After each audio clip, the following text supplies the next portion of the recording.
Last year was your first time in Annecy, Yeah. right? And yeah. you said you would love to be back, and you're already back again. I know. How amazing. Who would have thought? Have you fell in love with our little animation film festival?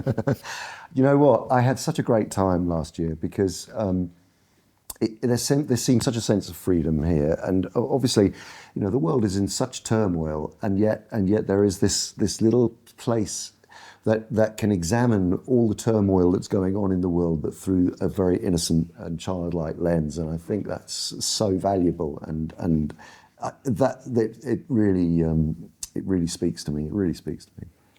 Since you know Annecy has the most passionate animation fans and audience in the cosmos, how does it feel to be just minutes away from Animal Farm world premiere with them?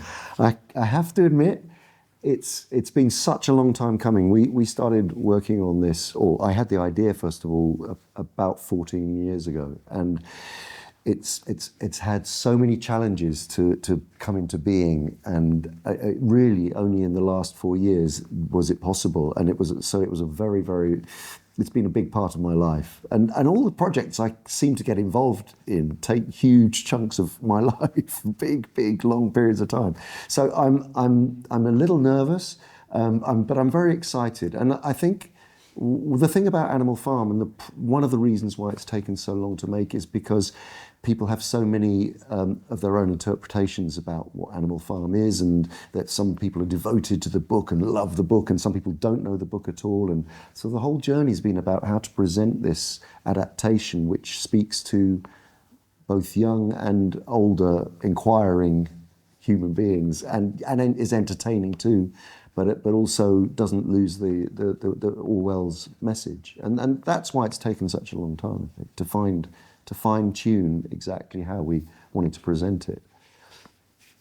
What was the most challenging part of making Animal Farm? Was it technical or narrative or thematic? It was. We've been through so many different ways of presenting the film. Originally, it was going to be a performance-captured movie in a live-action setting. We spent years kind of inventing ways for actors to embody those characters using motion capture, performance capture. And then we realized that actually, thematically, because of where it goes, it starts off in a very innocent place, but then gets progressively darker as a story, that animation was actually the way to do it. And then it was all about finding exactly how we wanted to present it. And I very much wanted to create a painterly style which felt like a classic older film. All the kind of cinematic references I wanted to be real, and I wanted the performances to feel real, and the physics of the animals and the way that they moved to be real, but it still have a sense of innocence about it, and that's what we've done. And I think it was a combination of matching all of those things that you talk about to try and actually tell the story in a powerful way to a modern audience.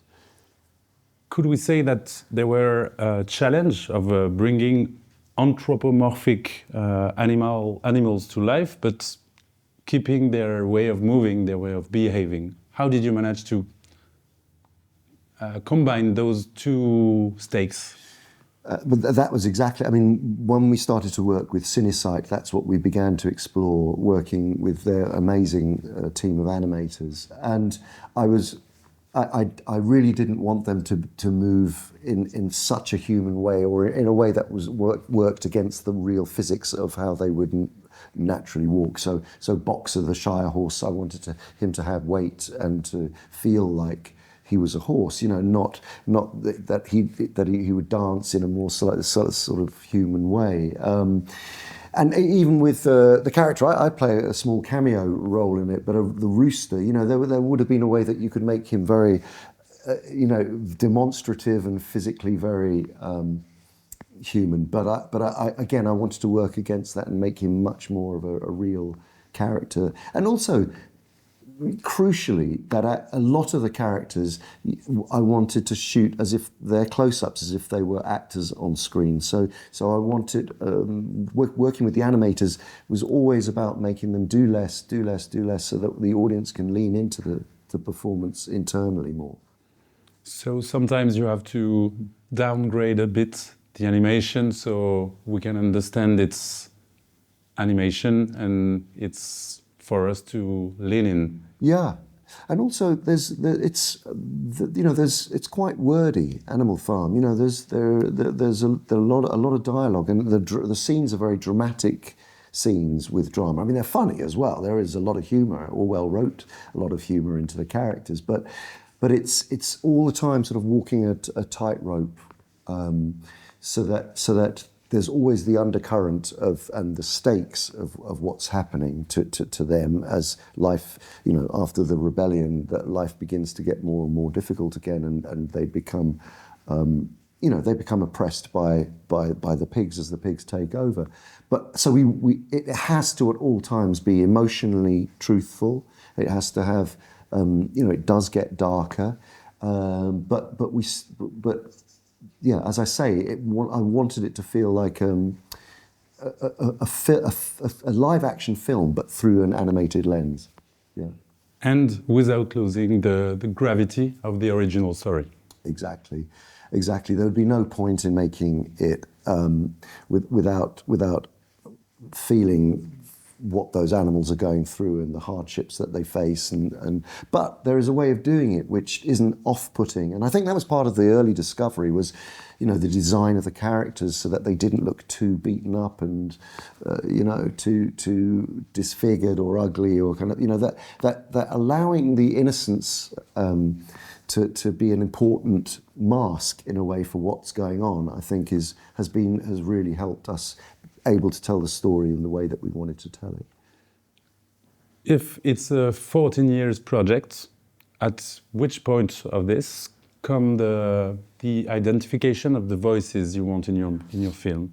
And the cast is amazing. It's an incredible cast. So I guess it was amazing to direct. Can you tell us more about the genesis of identifying and directing and saying, okay, that's what I want?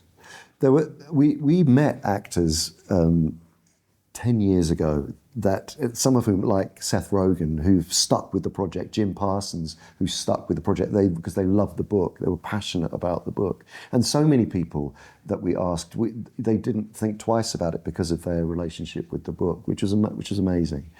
We do have an extraordinary cast, and all of them brought varying degrees of humour and pathos and irony and all of, you know, multi levels, and so it was just like directing them on in a live action movie in many ways. I mean, Glenn Close and Woody Harrelson, and, you know, I mean, Seth is a genius improviser, and his Napoleon is very beguiling because you can't help but like him.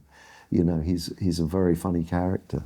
But that was the journey, was to get great actors to play these roles who loved the project. We can almost hear the audience stamping their feet in the theater. So my last question will be, where will you be in the theater? Watching the screen or the audience? Or hiding underneath the benches? I've never seen it with an audience before. I've only seen it with people who are making the film, or a very small group of 4 or 5 people, you know, in the mix. So I'm both very, very excited and a little bit scared. We are too. Thank you very much, Andy. Thank you so much.